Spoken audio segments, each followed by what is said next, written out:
Hello everybody, and in this video we're going to return to the Bloodborne board game because the Bloodborne unboxings actually turned out to be the best performing videos I've actually put up on here. When I put them up I expected to get between 50 to 100 views as I normally do for my videos, but they kind of eclipsed that, and a couple of the questions I got asked in the comments were, am I going to do a demo play of this? And it was something I was also asked by a couple of my friends. I didn't actually consider it, but I thought, yeah, I'll go ahead and have a demo video on the channel. So here we are. We're going to show off a little bit of how the Bloodborne board game plays. Take a bit of a deeper look at it. So I guess first of all, I just wanted to say thanks to everyone who did watch the unboxing videos. I know they are just like simple unboxings, but like I said, I only expected to get a small number of views for them, and to see those numbers be absolutely eclipsed, I was like, it's really heartening, really nice to see that. So yeah, thank you very much, and thank you for watching this one, and I hope you enjoy this. The second thing I guess I wanted to mention is that you might notice the where I am in the room. I've mentioned before I only really live in like a 2-bedroom flat, so I don't have a lot of space. I am lacking the ideal really big dining room table to play this game on, which is unfortunate. My other choice was on the floor, but I'm a 30-plus-year-old man. My knees probably couldn't handle that. So we're just doing it on a small coffee table. So I guess it's quite a good experiment to show how much space you need for this game ideally. It's kind of one problem when it comes to these big board games. You need quite a bit of space for some of them. I think the worst one for me was probably Eldritch Horror. The board for that one is massive, and then you've got all the space around the board to take into account. So my setup here is going to be, the coffee table is going to be for the map tiles and the movement of the player. To my left I've got a board, which just is like it's a fold-away laptop board. I'm going to put my hunter card and the hunt deck on, and we'll just see how that goes so far. So I've tried to make it as comfortable as possible, and kind of the aim of this is to just give you all a bit of a glimpse of how the game actually plays. So I want to kind of show the key aspects of the game. I probably won't play through a whole sort of chapter, because I don't want the video to be about an hour long or whatever, especially when it's just me playing. Kind of the point of board games, I guess, for me, is that you have that interaction between people. But I definitely wanted to demo some of the key components of it. The other thing I guess I should say is this is not the first time I've played this. I've had a little bit of an experiment with it, but I still haven't played a full game of it with, either by myself or with anyone. So I'm going in a little bit blind here. I'm going to be reacting to this, pretty much live. I'm kind of exploring it and have no expectations of how well I'm going to do or how it's going to play. So that's kind of an effort. I wanted to make it as sort of real as possible for people watching this. That said, I've had a dry run earlier today, kind of taking a look at some of the basic rules and how things like combat play out and movement and the turn order. So to try and minimise the amount of time that I spend actually reading the rule book. What else is there? No, I think that was pretty much it. Just kind of, like I say, I wanted to demonstrate this to you all. So yeah, we're down in kind of like the main part of the game now with all the cards and such, so we'll just start the setup. So the Bloodborne board game is a cooperative board game for 1 to 4 players. The idea is that you take control of one of many hunters available to you, and you just solve various campaigns.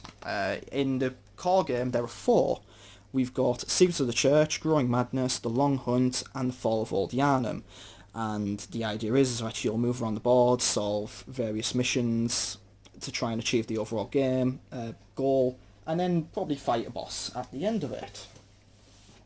So what I'll do is I'll give you a brief sort of glimpse of the rulebook. So yeah, you got Bloodborne board game rulebook. Open it straight up, and you see all your components and such there. So, we'll just start right at the beginning here. So, talking about the campaigns. See if I can actually position that properly. There we go. So you see there are 4 campaigns to choose from in the board game. Now I have the Full Moon collection as noted in the unboxings. So I have all the expansion packs, all the additional content votes for Kickstarter. We are just concerned with the core game here. No add-ons, no expansion packs, none of the Kickstarter exclusive content. It'll just be the core game that would probably pop up in shops. So yeah, go. Each campaign features its own unique story revealed over the course of its 3 chapters. Each chapter has its own unique missions, enemies, and surprises to uncover. Before setting up the game, you must select a campaign you wish to play. So we're going to play The Long Hunt, because it's the first one. So it says not meant to be played in any particular order, but we do recommend starting with the Long Hunt. It says players do not have to complete all chapters of a campaign in one gaming session. All the information can be tracked for future players, so players can stop after any chapter and then pick up where they left off, and there's a section there for saving progress. So the first thing we're going to do is we're going to do the initial campaign setup. So what I'm going to do is I'm not going to show you me getting all the cards out, but I will show you what happens after the campaign setup. So here what we need to do is we need to select the campaign, which we have done. It's the Long Hunt here. So it's like a full deck there. There are 3 chapter cards in there, each explain the rules and setup for the 3 chapters, and there are mission cards. So let me just move this out of the way, down beside me.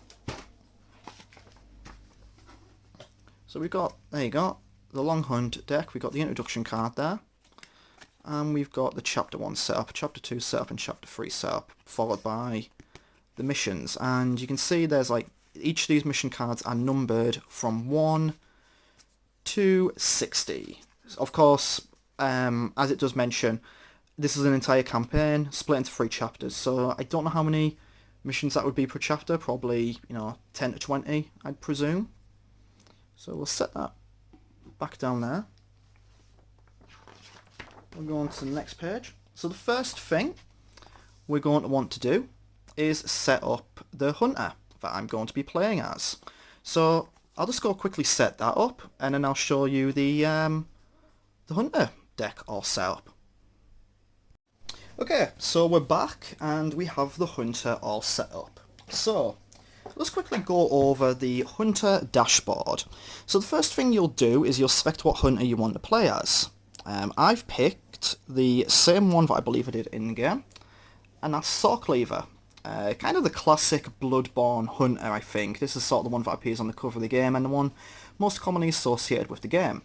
So this is actually my trick weapon card. So you can see I've got 3 different attacks here I can do.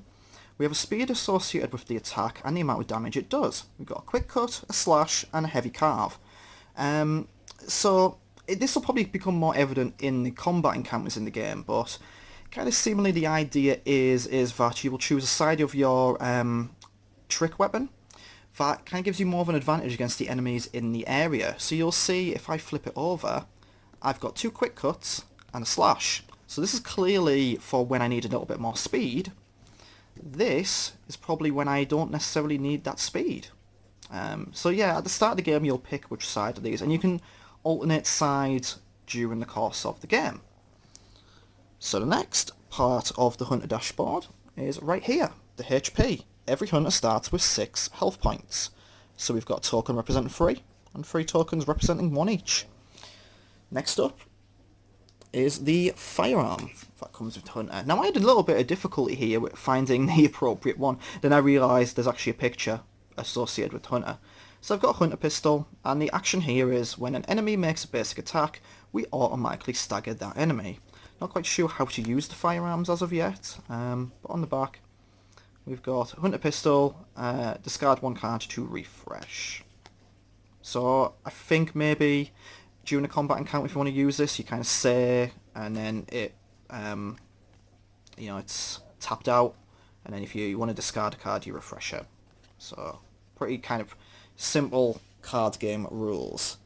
The next one we get onto is what we call the hunter deck. So every hunter starts with a basic deck of 12 cards, and these are split into your endurance cards.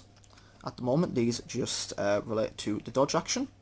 We have 3 related to skill, which it has a stagger associated with it. We've got 3 associated with strength, and that gives you a +1 health bonus.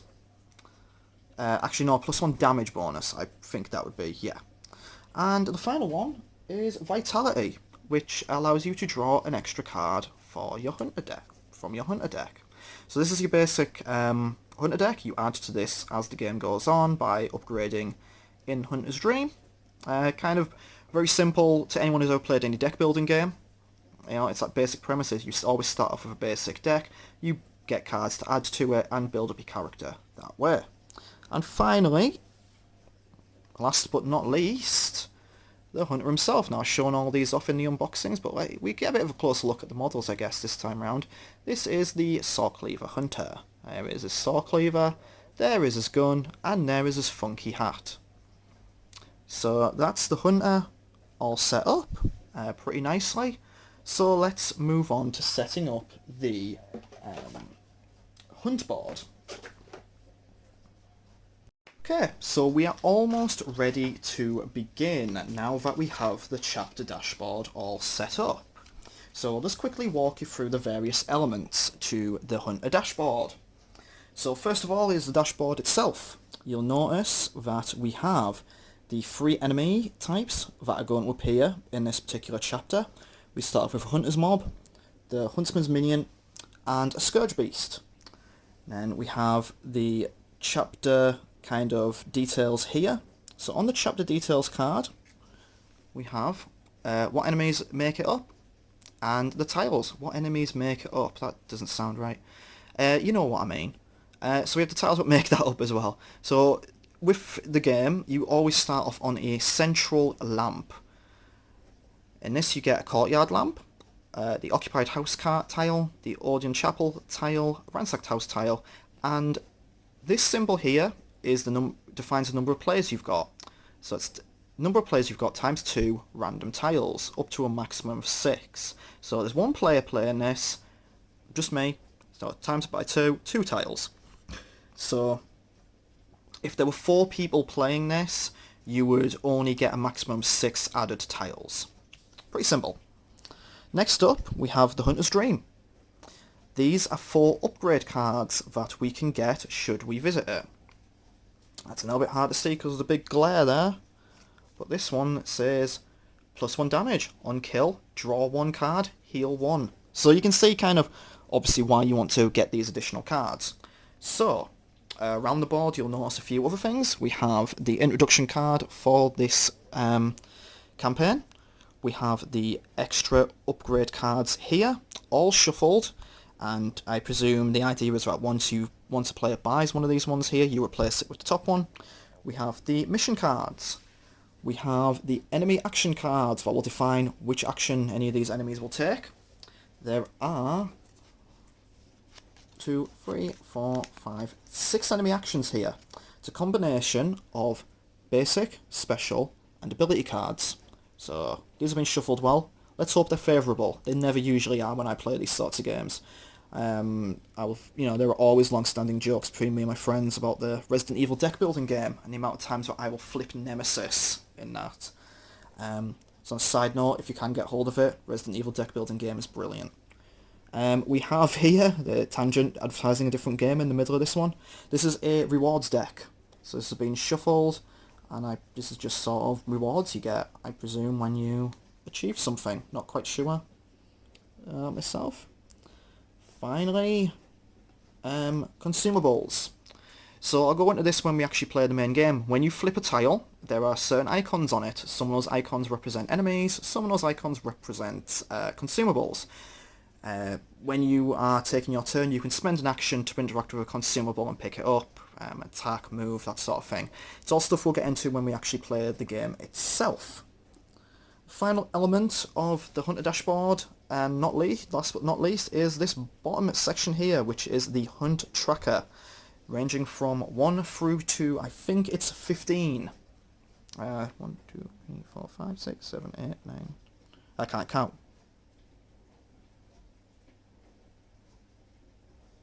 16 looks like. Okay, so this is a little bit something that makes me a little bit nervous about this game is that there's a time limit in essence. Every single round, whenever a round resets, you advance the hunt tracker. When a player chooses to enter the hunter's dream, you advance the hunt tracker. So you have to kind of get through your chapter as soon as possible, I suppose. And once the hunt tracker reaches its final bit, you lose. There's a lose condition to this game. I mean, I guess generally when it comes to board games, you kind of have to have a lose condition built in to kind of make it a little bit more exciting. But it does make me a little bit nervous because I know this is going to be quite a tough game. Did do a little search online before this game came out, just to see if anyone else had any sort of questions about that. And I did see a few people who were a little bit sort of nervous or anxious about it, how difficult it was, especially the mechanic of every time a hunter goes to the hunter's dream, it advances the hunt tracker. Because you can imagine if you've got 4 players, every time they want to upgrade, they are going to be advancing it. So it's kind of a very risk-reward type situation. One thing I will probably say, and I don't know if the people watching this are board game experts or, complete purists or whatever, I kind of figure myself as a little bit, I'm nowhere near an expert. I know how to play these things, but I kind of maybe will make a few mistakes along the way.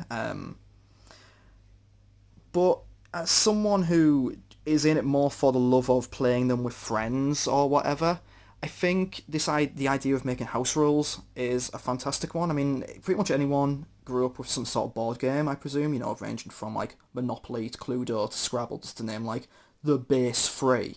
And I assume, you might have all had house rules for them. In Scrabble it might be you are allowed these sorts of words. In Monopoly it's what is the purpose of free parking in your game. So I think if you are the sort of person who is finding this game difficult or wants to play it with people who are a little bit, more not used to these kind of games, feel free to introduce a house rule. Only advance the hunt tracker after every round. Don't do it when you're in the hunter's dream.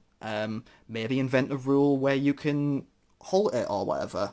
I think these board games, they have a set of rules that you should try to adhere to as best you can, but they're made to be adaptable. So introduce your own things.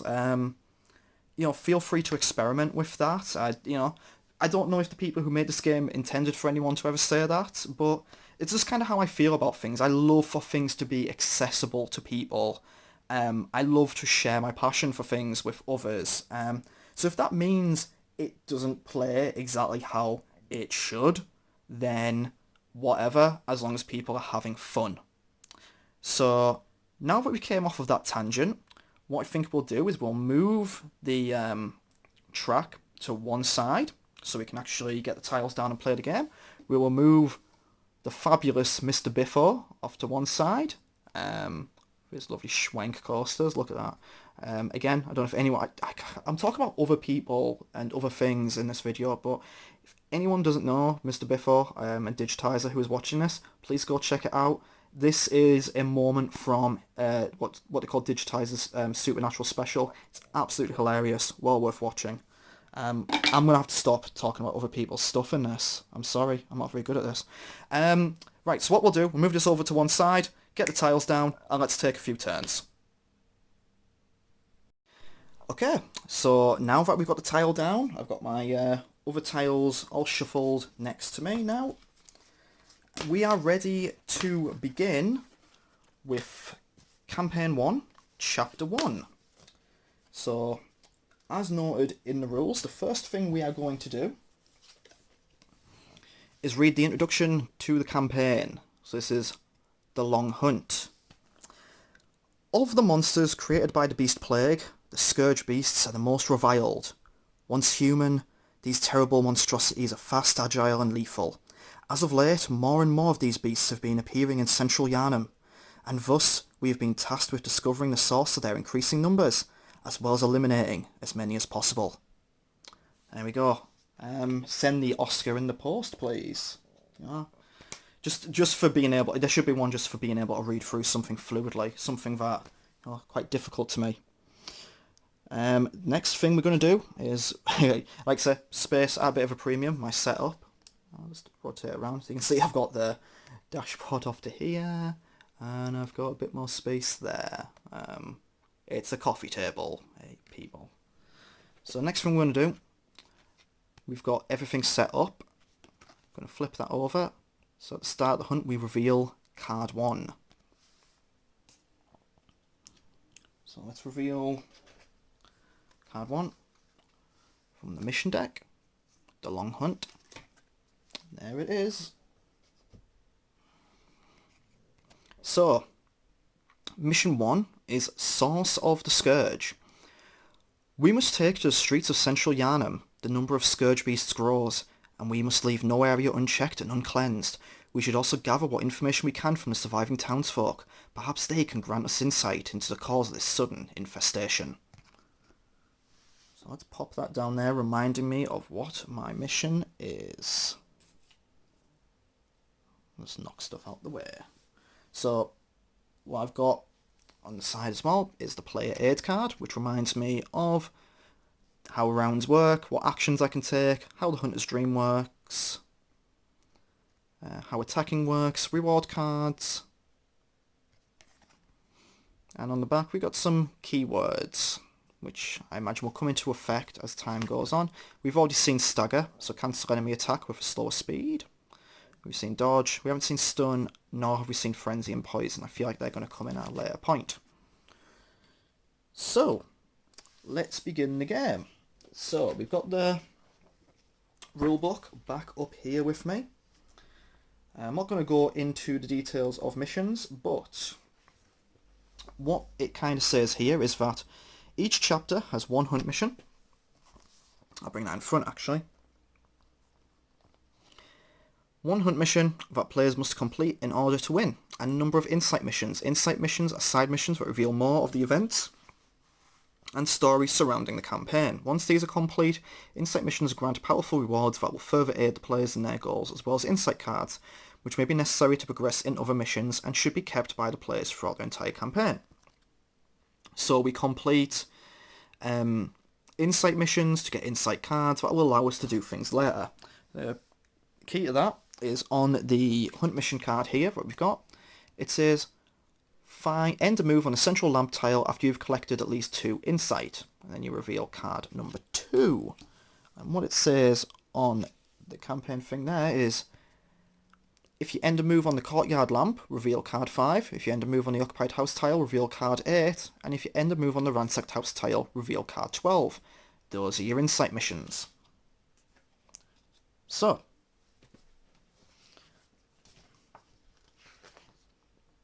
to win the hunt, we complete the hunt mission.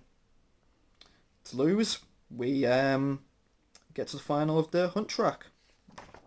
So once we get to the last space on the hunt track, we have one more turn in which to finish things up. So we're going to take our first turn in a moment. So the turn sequence is the hunters take a turn, then we have the enemy activation sequence.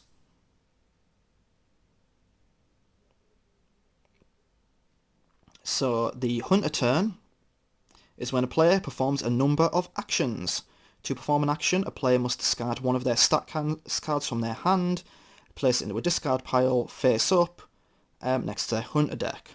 So we'll go back to the hunter deck, which were those 12 cards I've shown you all earlier. To these, we draw 3, 2 and 3. Let's see what I get. So we get a basic stagger, we get a basic +1 attack, and another basic stagger. So not bad to start off with. It'll make sense. So what we do is when we want to perform an action, we will discard the card, any of them, and that will allow us to perform that action. So if I want to move, I discard that, then I can move up to 2 spaces. If I want to interact with a consumable, discard, interact with the consumable. If I want to attack, it's different, and again, we'll get onto that when we actually enter a combat phase. So the aim here is to show off the mechanics, not necessarily to show you the entire campaign being played or an entire chapter being played, because that will take a while. But what we'd like to do is, I'm going to show like the first 2 or 3 turns maybe, and then maybe skip ahead to show a later point in the game. So, what am I going to do? So for my first turn, I guess there's no option really. I'm going to discard this one here, the basic stagger, pop it down next to me, onto the area you can't see. I'll show you that. See that there? That's what I've got next to me. There's my leg. So, what I'm going to do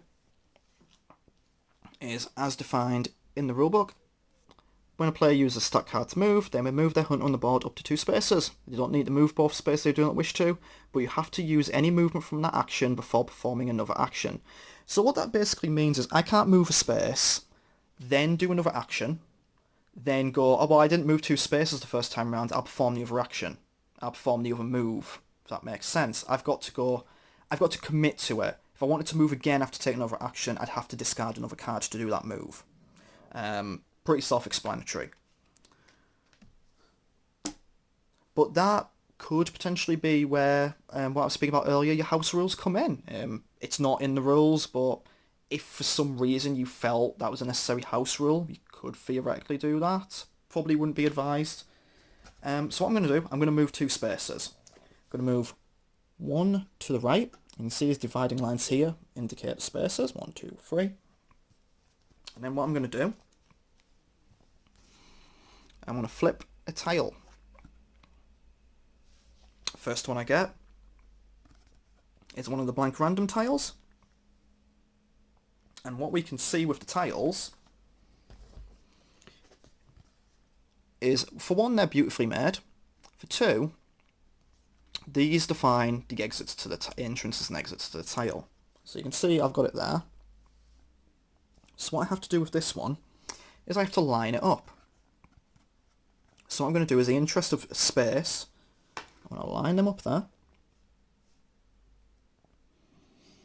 And that means that the player will enter this space here. And then we will go on to the next part of setting up this tile. So as you can see on the tile, there are 2 icons. There's sort of a curly arm and a treasure chest. So that links into what we were saying before. We spawn the items appropriately.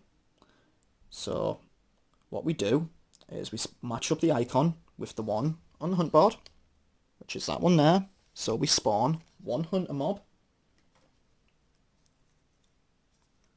on the space. And then what we do is we spawn 1 consumable. Don't know what it is. On that space. I believe that is right, unless there is actually like a consumable token. My box containing tokens is right down the side of me, and I don't want to hurt my back picking it up. Woe is me. No, there's a consumable token. Drat. I was hoping I'd just get away with placing the card. I probably still can. I don't know why. I can't just invent that as a house rule. Here we go. Okay, so we got a consumable token on there. So there we go. That is the first tile set up. I've discarded the 1 basic attack. And next up, what I need to do is I need to decide what to do for my remaining turns. So my other options are to move, which you can see there. So there's like a thing here for enemies in pursuit.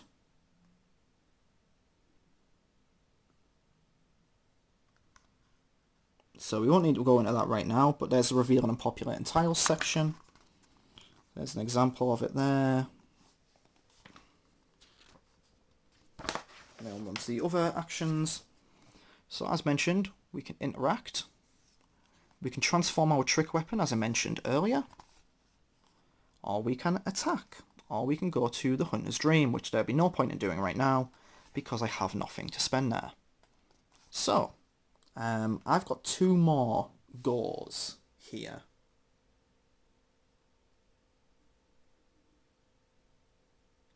So I'm just thinking what I should do. Because I guess what's going to happen is those enemies have now been spawned, they're now in play, and they're likely going to come for me. because what they do is they make one move towards me. So what I'm thinking is maybe I should save these 2 cards in my hand, let the enemy activate, and then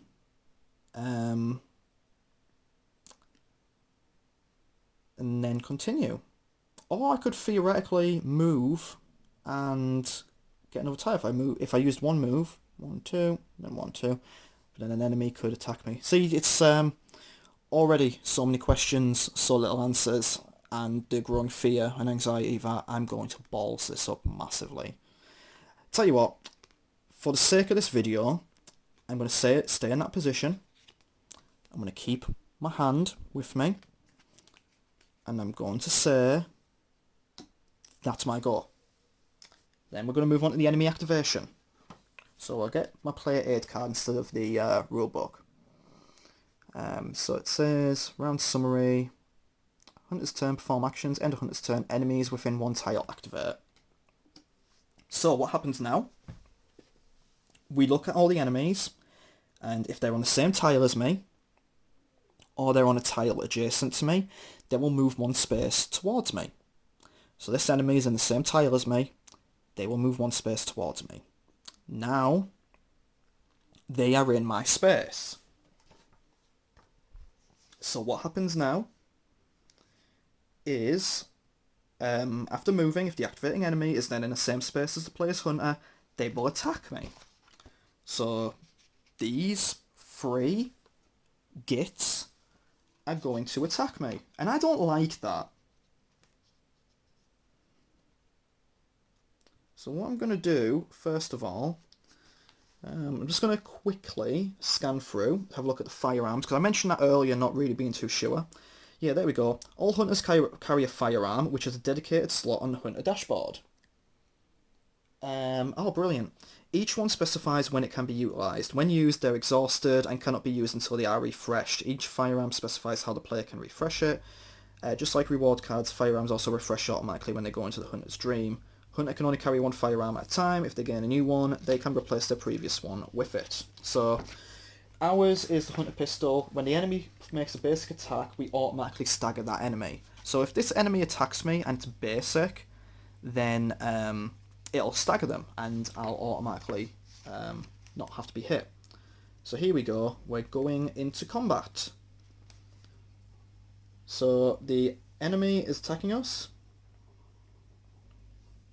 So what we need to do, we need to think about how to resolve it. So what I need to do is I need to look at my 2 stat cards. What I'm going to do is I'm going to try and spin you all round. I'm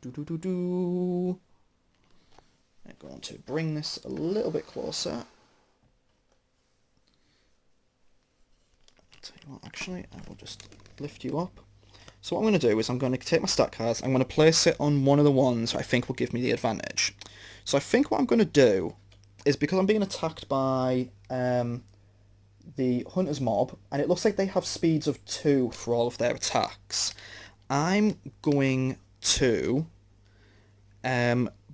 maybe, yeah, I'm going to look at putting down a basic on Slash. So I will do 3 damage to them when they attack me. And I'm going to hope that that is enough. I'm going to hope that they get basic, so that I automatically stagger them and don't have to worry about it. So let's spin you back around. Now I've got my trick weapons being loaded, and I've got the stat in there. What we're going to do, we're going to go... So I've put it in a trick weapon. It is now ready to attack, so I'm going to attack with Slash, which, because of the stat, will give it another attack point, which means I can do 3 damage. What I'm going to do, I'm going to flip the enemy action card. So these are the enemy action cards. Now, there was a temptation there to do this off screen, so I could get basic, but in the interest of showing how brutal this game can be, it's special. Of course it is. Of course it's special. So, what we do, we take the Hunter Mob card and we put it in the bin. No, we don't. We see what their special attack is.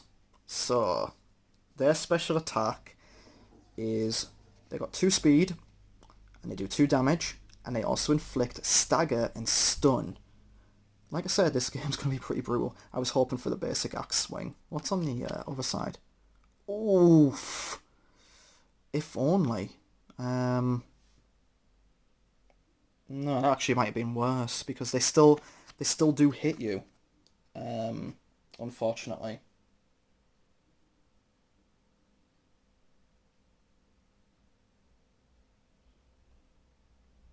Yeah. Okay. So this is what we're going to do then, I guess. We're just going to have to deal with it. Pop it back down. So let's resolve the combat. So the next thing we do is we move on to the dodge phase. So once an enemy action card is revealed, your hunter has a chance to dodge. If you have a card with the dodge keyword in your hand, you may place it in an empty attack slot of your trick weapon of the same speed as the enemy attack or faster, e.g. to dodge, or faster to dodge. So if I had, so I've only got this left in my hand. It says stagger. Let's pretend for a moment that said dodge. What I would do is I'd put that into one of my empty slots where the value would match their speed, and that would allow me to dodge their attack. Unfortunately, I can't do that. So instead what happens is we resolve the attacks. So once it's known which attack both the hunter and the enemy are utilising, it's time to perform them attacks. Attacks are resolved based on their speed, with the highest striking first. So if you had 3 arrows, you would strike first. In the case of the hunter's attack and the enemy attack sharing the same speed, the attacks strike simultaneously. So when you resolve an attack, it will deal its listed damage to the target and resolve any effects linked to that attack. When hunters suffer damage, remove a number of HP tokens from their dashboard equal to the amount suffered. If this reduces them to 0, they're immediately slain. When enemies suffer damage, however, place a number of HP tokens near their miniature to represent the total damage. So what we do is they... Okay. So what we do is they're going to attack me for 2 damage.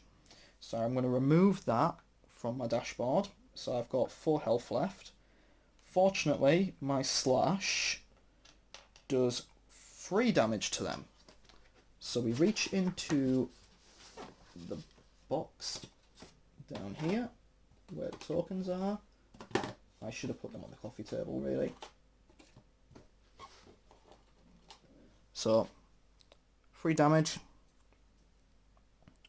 on them there. They also stagger me, which doesn't matter at this point because... Let's just have a look at that stagger thing. Okay, here we go. Stagger.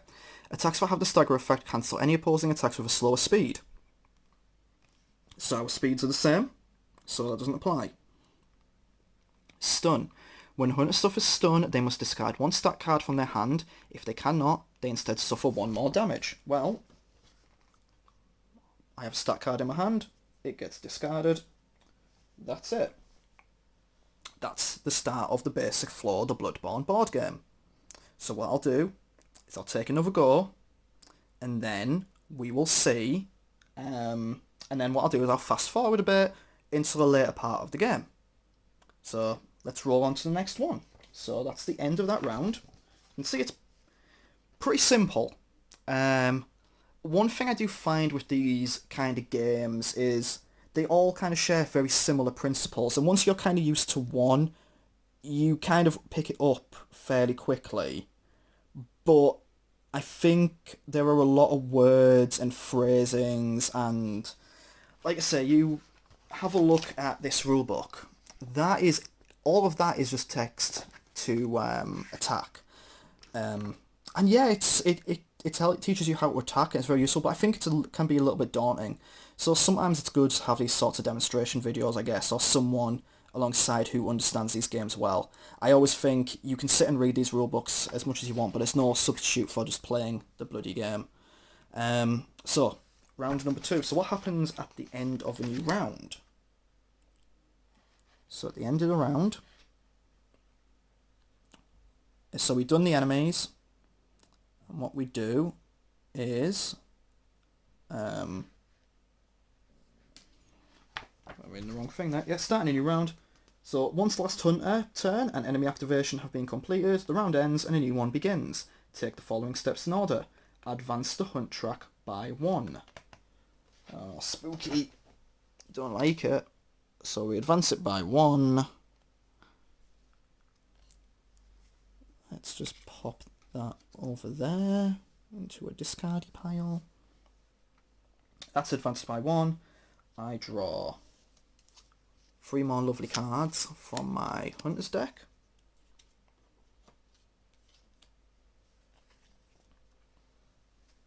So I've got draw 1, dodge, and dodge.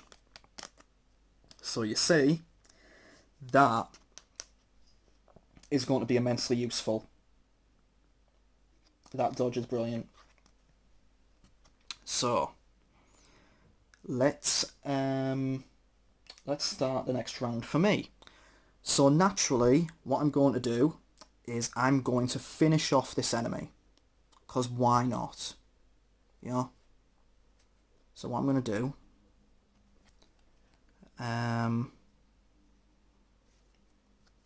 so the one thing that I'm kind of a little bit confused on is it says dodge and then clear this slot. So what I think that means,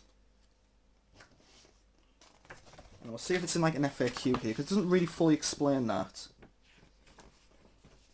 Hopefully there is a kind of little thing there.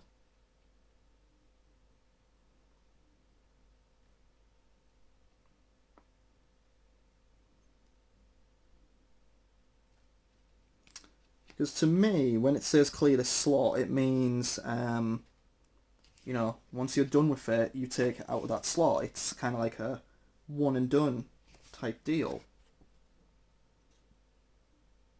Yeah. So discard any cards that are in one slot of your trick weapon. So I think once it's done, you get rid of it.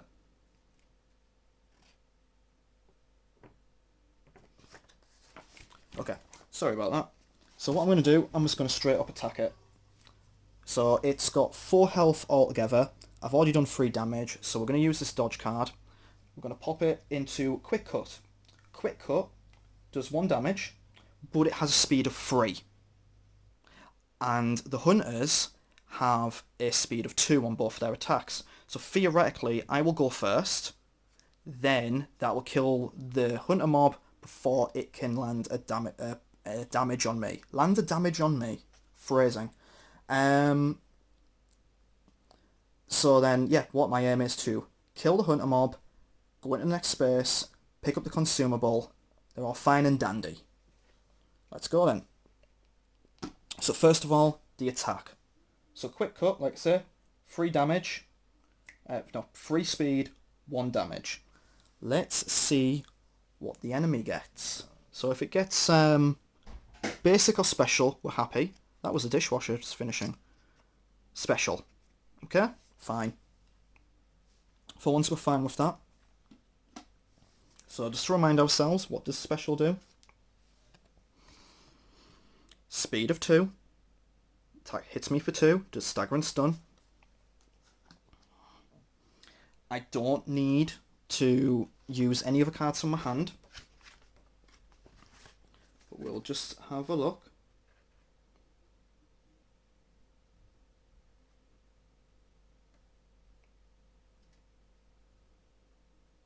Yep, so here we go. So we attack it. We'll just quickly bring you back across so you can kind of see. So Quick Cut, 1 damage.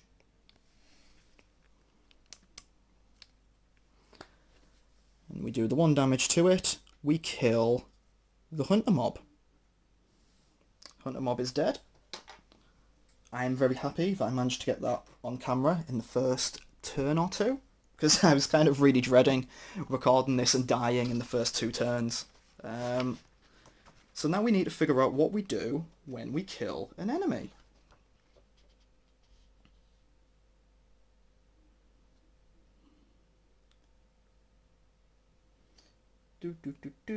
If an enemy suffers the amount of damage equal to their HP, that enemy is slain. The hunter who killed it gains 1 blood echo, placed it on their hunter dashboard. The enemy is then removed from the map. So now we get a Blood Echo. What? Which ones are the Blood Echo tokens? Are they the Skullingtons?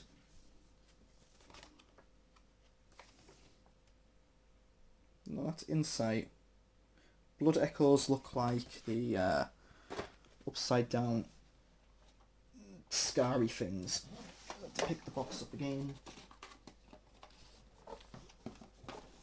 See, some people who do this stuff have like 3 camera setups and fast and snappy editing. I don't. I can't afford that. What I can afford is a mobile phone and a tripod. But it's more real that way.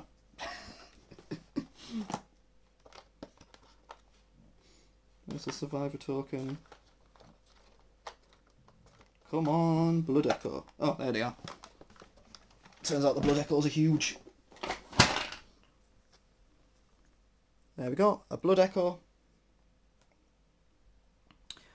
And then the next thing we're going to do, so I've killed that. What I'm going to do, I'm going to discard that one. I'm going to move. I'm going to discard that one. I'm going to interact with this consumable. So let's see the rules for interacting. And I'm really pleased that within the first kind of 2 turns of this, I've been able to do most of the main actions.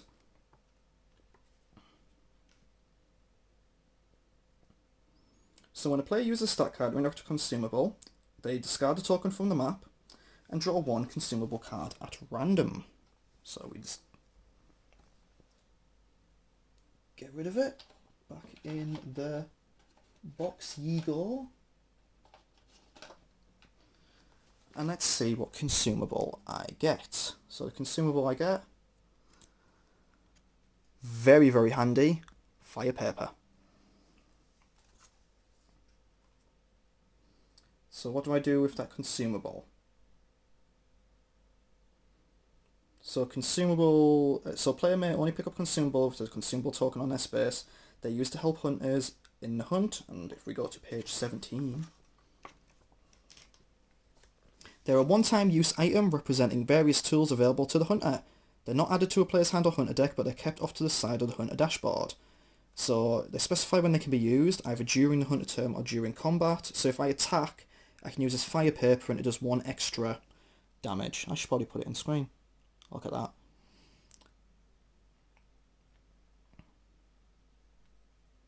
So there we go. So I've got I've got fire paper.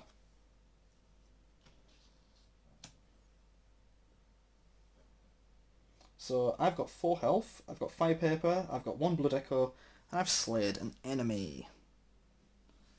So that's the end of my go. There are no enemies on the board. So we move on to the next go. So what I think I'll do here is I'll play a couple of rounds in isolation off camera. And I'll come back maybe to show off the hunter's dream later on, or just kind of show, you know, a later stage with more tiles around. So see you shortly. So funnily enough, it wasn't actually that long before something did actually happen. It was just another turn or so, in fact. I actually ended the next turn in the occupied house, and as per the chapter card, ending it on the occupied house actually caused us to reveal card 8. And card 8 was this. The Long Hunt, which is a safe haven. You knock on the door. From inside, a frail and elderly voice addresses you. A hunter? About time you showed up. Isn't safe out here for an old woman. Reckon you can take me someplace to wait out the night? So what I do is I place 1 survivor token on the occupied house space. Any hunter can pick that token up when they move out with that space. The token is returned to the occupied house space if the hunter teleports or goes to the dream. If I end a move on the Odin Chapel tile with that token, which funnily enough, Odin Chapel, right there, then I reveal card 9. So what we'll do, so unfortunately what this also did is it also triggered an enemy mob. another hunter mob, and I was unfortunately out of cards by the time that came along. So what I'm going to have to do is I'm going to have to suffer the damage for that, I think. I've still got 4 health left. Let's hope they get a basic attack. So I'll see you again shortly.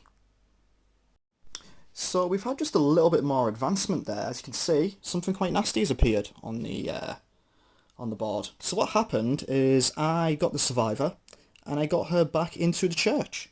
Almost immediately after doing so, a scourge beast entered the chapel, blocked off the lamp and surrounded it with fog gates.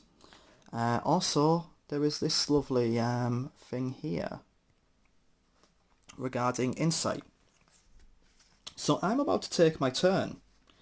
And as I'm about to take my turn, something interesting has also happened as well, a mechanic of the game. We've hit one of these red reset points. So what a reset point does is it tells you to, in effect, reset the board. Kind of, I guess, if you've refreshed in the game. So what we do is all non-boss enemies are removed from the map. We replenish all the consumables on the map. So that one consumable I got earlier, that goes back onto here. We respawn all the enemies related to the missions, if any. Then we replenish all the spawn points on the map, begin with those closest to the hunter.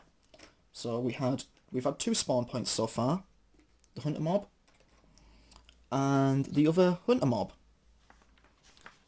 And then what we do is, so it says boss enemies are not removed from the map, but we heal all of them. If they'd entered phase 2, they don't revert to phase 1. So as you can see, it's kind of caused a bit of a full reset for me. The other thing to take into account is as soon as that Scourge Beast spawned, it did, of course, attack me. I haven't moved it into my space yet. So what we're going to do is I'm going to take my next turn. And then I think I'm going to end the video there, because we've covered quite a lot of the mechanics of the game. And I think you've all got a good, clear idea of how the game works. So I guess the other thing to kind of take into account is that these fog gates have now appeared. So when a tile is surrounded by the fog gate, we can enter those tiles, but we can't leave them unless we go to the Hunter's Dream. Well, it's my go now, and I'm about to select 3 more cards. 1, 2, and 3. And what I'm going to do is almost immediately, because I have 2 health and there's a Scourge Beast right up my backside, we're going to go to the Hunter's Dream, which is over there. Because I have the 2 Blood Echoes as well, I kind of feel, let's do that. So what I'll do is I'll show what happens in the Hunter's Dream, spawn back into the game, and then I think we can wrap it up there. So within Hunter's Dream, what I can do, what I have to do, is advance the hunt track by 1. Then we take all of my stat cards, remain in the Hunter's deck, my discard pile, and on my trick weapon, I combine them all back into one deck. So it kind of, again, causes me to do a full reset. And then what I can do is I can spend my Blood Echoes. So I discard all the Blood Echoes on my Hunter's dashboard, and I gain upgrades to my Hunter's deck. It's not optional. For each discarded Blood Echo, I must select 1 upgrade card from the 4 available in the upgrade section. When a card is selected, a new one is immediately placed in the slot, becoming instantly available for selection. If you are slain and you go back to the Hunter's Dream, then you lose all your Blood Echoes, similar to the game itself. So I guess what's just happened there is the best time to use my going back to the Hunter's Dream. So I have 2 Blood Echoes because I've killed 2 enemies. So what I'm going to do is I'm going to have a look at the 4 cards that are on there. I'm going to see what we've got. We have Bloodthirsty, which does +1 damage, and on the kill I draw 1 card and heal 1. Well, that is immensely useful. So I'm going to get that upgrade. I'm going to pop it on my Hunter's deck. The other one I've got is another dodge, which this time causes a stagger and clear the slot. We've got Poised, which is +1 damage, cannot suffer, stagger or stun. And we've got another Bloodthirsty. So I'm going to get Poised for the extra damage output. And then we're going to replace them. So we have Cheap Shot. If an enemy in your space uses ability, discard from the hand, deal them 2 damage. So it's like, as they're winding up to take them in, you kick them in the groin. And we got another Cheap Shot because these are shuffled very well, naturally. The other thing I get to do, I get to, yeah, let's have a look. Once a player has selected their upgrades, they may incorporate them in the Hunter's deck. That is optional. For each upgrade card the player chooses to incorporate, they must discard 1 other card from their Hunter's deck. The Hunter deck must always contain 12 cards. That's interesting. So that's actually quite an interesting mechanic because in most deck building stuff, part of it is managing your cards. So what I can do is I can get rid of the 2 of the basic kind of strength cards and to replace them with Poised and Bloodthirsty.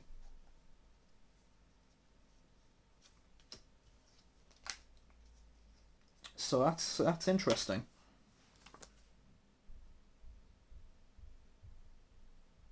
Doesn't say... Oh no, yeah, refresh the firearm and reward cards. So my firearm is now being refreshed. And I'm ready to jump back in. I can select whatever side of my trick weapon as well. And I refresh my health back to 6, thankfully. So the next step, now that that is done, is to put myself back into the game, and in the interest of safety, we're going to spawn ourselves back at Central Lamp. And you can see either side of me, I've got enemies there, and I will draw another 3 cards to dictate my next go. So what I am going to do is, I think we've captured enough footage there and played through enough of it to see the mechanics of it. I'm going to leave it there and just say thank you to everyone for taking the time to watch this. I know it's probably a bit of a long video, I know it's quite a rambly video at times, but I hope it's given you all a bit of a glimpse into the Bloodborne board game and how it works. It doesn't seem like we did a lot there, but we did take 1, 2, 3, 4, 5, about 5 turns. We completed part of a mission, we fought a few enemies, we went to the Hunter's Dream to level up. So I think that's quite successful. We'll have a look at the Scourge Beast just before we go.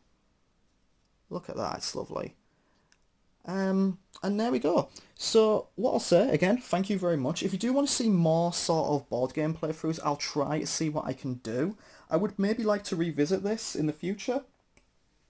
Maybe do something a little bit more focused, I guess. It's kind of hard because I don't want the videos to be too long, but we are playing a board game here. So naturally it is going to be long.